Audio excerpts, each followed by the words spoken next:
Okay, so let's pick up with part 2, where we actually look at 2 sonnets written by Shakespeare himself in detail. Again, just to review, we're talking about iambic pentameter. Iambic pentameter is a seemingly scary word that literally just means 5 pairs of unstressed followed by stressed syllables. That's where the 10 comes from. So let's go ahead and take a look at sonnet 18, right, and see exactly how this idea of scansion, right, works. Okay, so what we're going to ask you to do for the Palmer sonnet is to do scansion. And scansion is nothing more than labeling and diagramming the pairs of the syllables and the rhythm of the syllables. Okay, so again, to review, just real quick, shall I compare thee to a summer's day is divided into 5 pairs of syllables. Okay, so we have 1, 2, 3, 4, and 5. So this is the meter or the syllable pattern of the line. 5 pairs of syllables. Each pair of syllables has a very specific rhythm. The rhythm of iambic pentameter is an unstressed syllable followed by a stressed syllable. Okay, so we don't need to guess here. We don't need to think about, okay, is the word compare, is the first part unstressed or stressed? We know that Shakespeare is using iambic pentameter, so we know that it's always going to be unstressed followed by stressed. Okay, we move to the second line. Thou art more lovely and more temperate. Again, 1, 2, 3, 4, and 5. There's our 5 pairs. Our rhythm, unstressed, followed by stressed. Again, we don't need to guess here. All right. So as you're doing scansion, which is what this is called, we're trying to find the pairs of syllables and then diagram and label its rhythm. Okay. So let's do this line. Line 3. Rough winds do shake the darling buds of May. 1, 2, 3, 4, and 5. Okay. Rough winds do shake the darling buds of May. And again, what I just did there is called scansion. And summer's lease hath all too short a date. 1, 2, 3, 4, and 5.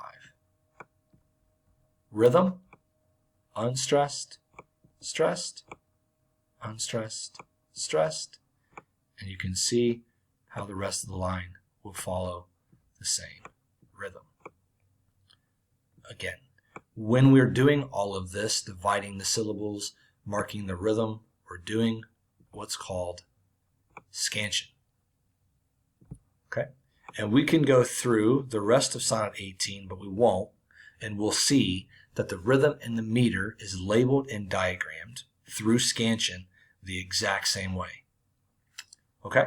So this is what yours should start to look like. Now, let's take a look at the Palmer sonnet.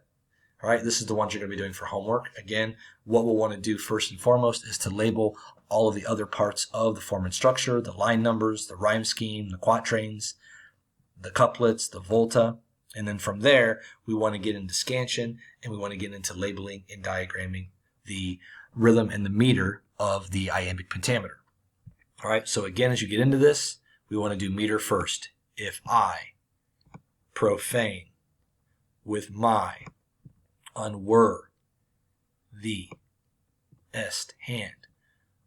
1, 2, 3, 4, right? My 5 pairs of syllables. Unstressed, stressed, unstressed, stressed. We start to see, right, how this is piecing itself together. This whole shrine, the gentle fine is this. Again, unstressed, stressed, unstressed, stressed, unstressed, stressed, unstressed, stressed, unstressed, stressed. My lips to blush, ing pilgrims ready stand. 1, 2, 3, 4. There are my 5 pairs, my 5 I ams, unstressed, stressed, and again, I'm labeling and I'm diagramming through scansion the line's rhythm. Okay, so what we're going to ask you to do for the Palmer Sonnet is to do scansion for the rhythm and meter of the rest of the lines. We've done the first 3 for you. That gives you 11 to do on your own. Again, you want to start by identifying the pairs of syllables. So every 2, split it. That's called the meter. And then the rhythm is always going to be unstressed followed by stressed. And again, that's called the rhythm of the piece. Okay, last thing before I let you go, this is a really interesting sonnet. So I'm also asking you to look into where does this particular sonnet come from, because it's not one of Shakespeare's 154 sonnets. It's a new one that he wrote, but I want you to see if you can figure out where it came from. Okay, so again, that's just a kind of a little bonus question, a little bit of an extension for the assignment.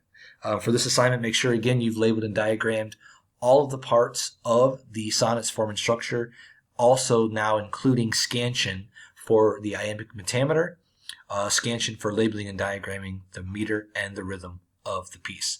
Hope these 2 videos helped. Again, if you need any other assistance, again, send me an email. We can do a Zoom. We can walk through it together and piece it all together. All right. Thanks again. Good luck. Happy hunting with where the Palmer Sonnet comes from. Thanks. Bye.